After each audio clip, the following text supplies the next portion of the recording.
Sonic CD ne kadar basit bir oyun gibi gözükse de Sonic serisi için büyük adımların atıldığı bir oyun aslında. İlk animasyonlar, vokal şarkılar, yeni mekanikler, yeni bölüm ve robot dizaynları, yeni eşyalar ve elbette yeni karakterler. Tabi bizim bugünkü konumuz Sonic CD'yi incelemek üzerine değil. Belki başka bir videoda. Ama bugünkü konumuz biraz daha arka planda kalmış bir hikaye hakkında. Hem de bu hikaye ilk defa Sonic CD'de karşımıza işte şu sahneyle beraber çıkıyor.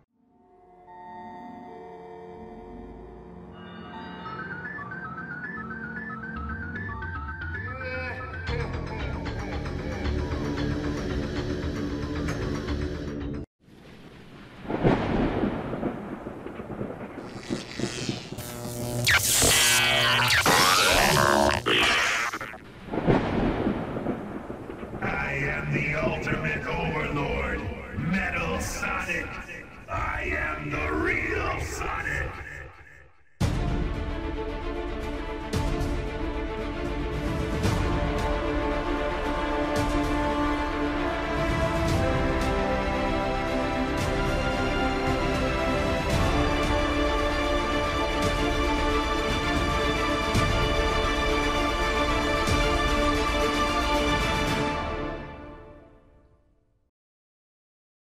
Videoya başlamadan şu anda kanalı 50.000 abone ulaştırmak gibi bir hedefim var. Yurt dışında okuyor ve çalışıyor olmam nedeniyle YouTube kanalımla pek ilgilenemedim. Ve bu yüzden takdir edersiniz ki aktiflik oldukça düştü. Bu yüzden eğer videolarımı seviyor ve daha fazla gelmesini istiyorsanız kanala abone olabilir ve videonun daha fazla kişiye ulaşması için beğenip yorum yapabilirsiniz. İyi seyirler.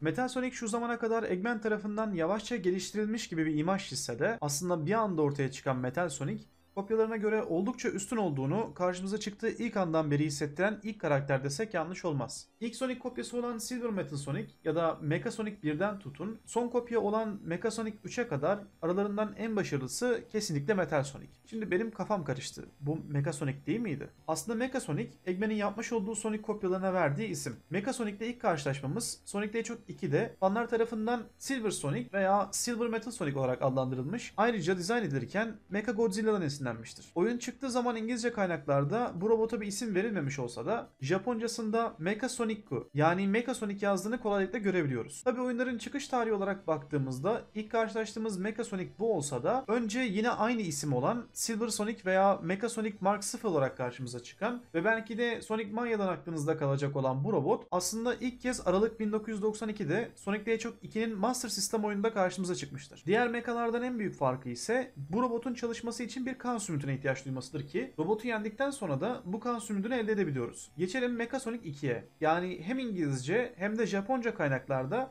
Mecha Sonic olarak adlandırılan ve Sonic the Hedgehog 3'te karşımıza çıkan bu robota. Bu robotun en önemli özelliği ise ana zümrütten güç çekebilmesi. Diğer iki robota nazaran daha hızlı olsa da tabii ki de bir Metal Sonic kadar hızlı değil. Bu robot ise Sonic and the Knuckles oyununda Knuckles tarafından parçalanarak yok edilmiştir. Geçelim en son Mecha Sonic olan Mecha Sonic Mark 3'e. Bu robotu her ne kadar Sonic Adventure'ın ara sahnelerinde ve Final Egg kısmında görsek de hiçbir zaman çalışırken görmedik. Her Mecha Sonic dizaynının tek ortak noktası ise tek bir göze sahip olması diyebiliriz. İki göze sahip olan tek robot Metal Sonic'ten başkası değil. Bu kısma daha sonra tekrardan değineceğim ama şimdi biraz da Metal Sonic'ten bahsetmemiz gerek. Metal Sonic'in bu kadar başarılı bir robot olmasının en önemli sebebi Sonic'in en çok güvendiği şey olan hızında meydan okuyabilmesi. Diğer kopyalar Sonic'in hızına yetişmesine bırakın, ufak hareketlerinin bile gerçekten yavaş olduğunu kolaylıkla anlayabiliyoruz. Öteki yandan Metal Sonic CD'deki yarış bölümünde Sonic'le kafa kafaya mücadele ederek, bazen onu geçerek, Sonic'in hiçbir şey yapamadığı diğer tuzakları paramparça ederek, üstelik yarış esnasında bize çok kolay bir şekilde zarar verirken bizim ona dokunamayıp dokunmaya çalışsak dahi hasar almamızdan oldukça güçlü bir rakip olduğunu anlayabiliyoruz. Tabi bugünkü konumuz Metal Sonic'in ne kadar güçlü ve diğer kopyalardan ne kadar üstün bir karakter olduğunu anlatmak da değil. Bugünkü asıl konumuz uzun zamandır fan forumlarında da sıkça tartışılan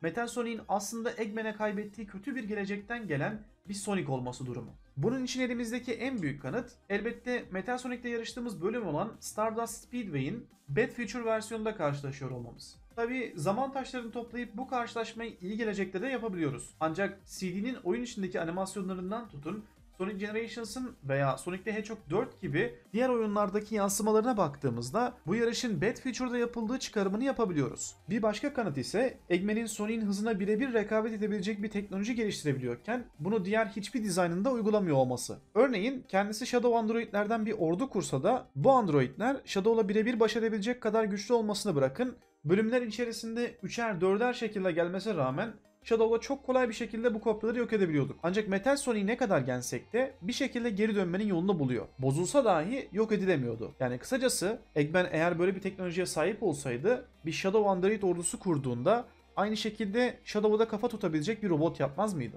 Bir başka kanıtımız ise Eggman hiçbir zaman Metal Sonic üzerinde bir değişiklik yapmayıp sadece tamir etmesinden anlayabiliyoruz. Mecha Sonic veya E serisi robotları gibi Eggman'in kendi robotlarının yeni versiyonlarını çıkartıp geliştirirken en başarılı robot olmasına rağmen Metal Sonic'in herhangi bir kopyası yok. Evet, Metal Sonic 2.0 veya 3.0 gibi versiyonları var ancak 2.0 sadece Sonic Rivals'taki bir kostümden ibaretken 3.0 ise Eggman Nega tarafından tasarlanmış başka bir evrendeki Metal Sonic.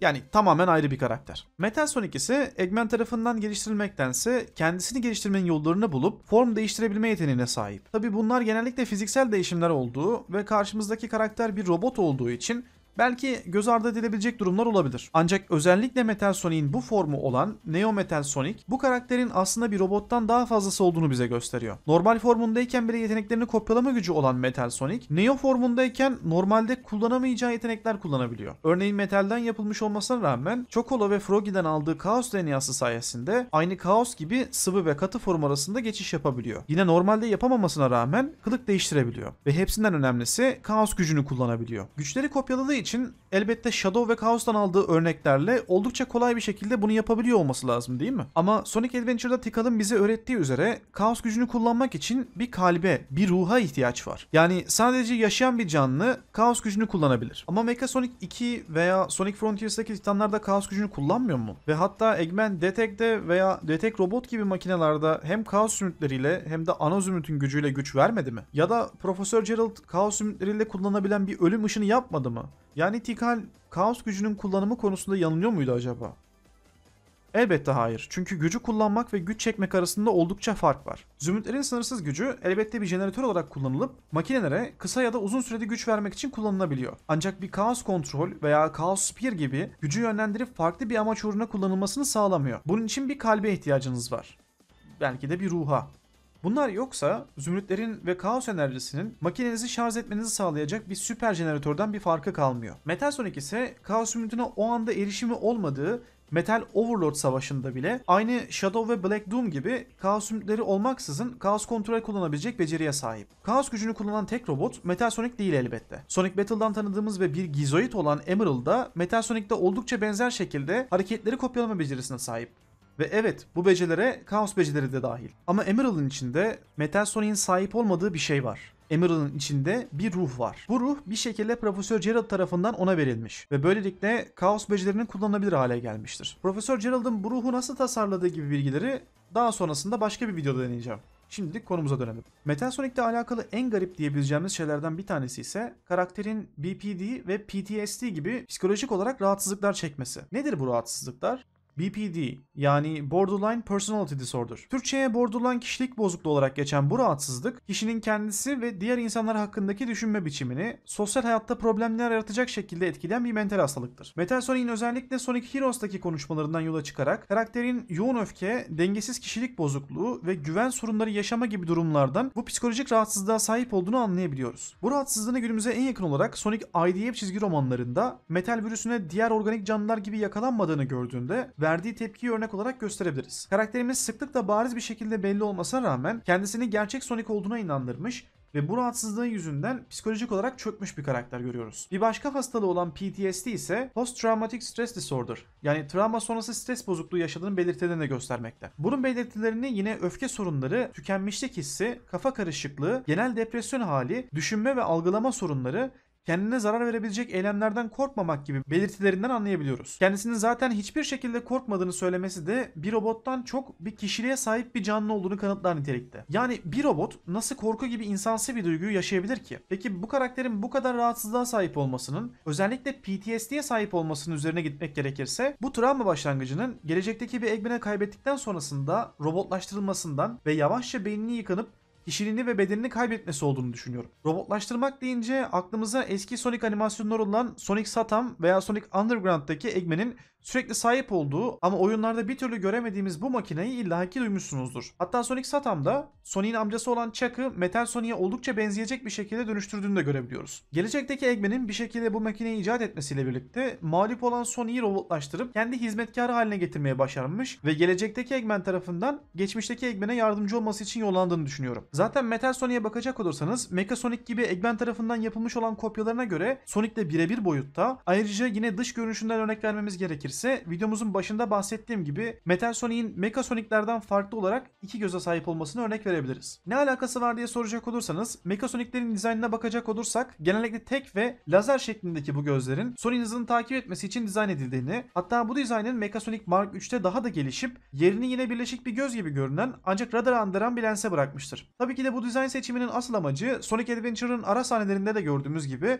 Sonic'i daha kolay takip etmesi için tasarlandığını görebiliyoruz. Eggman Metal Sonic'i gerçekten tasarlamış olsaydı en azından Sonic'i avlamak için en kritik olacak şey olan Sonic'in hızını takip eden bu lens teknolojisini Mark 2 ve Mark 3 tipi Mecha Sonic'lerde de kullanmış olması gerekirdi diyerek teorimizi burada bitiriyorum. Bu teori hakkında neler düşünüyorsunuz? Unuttum ya da sizlerin eklemek istediği bir şey varsa yorumlarda belirtmeyi unutmayın. Ayrıca artık bir teorim var usta videolarının yorumlarında sizlerden teoriyi puanlamanızı da isteyeceğim. Bu yüzden yorum atarken yorumunuzun başında teoriye 1 ila 10 arasında bir puan vermeyi de unutmayın. Like atmadıysanız like atmayı ve hala abone değilseniz de abone olmayı unutmazsanız çok sevinirim. Kendinize iyi bakın, hoşça kalın.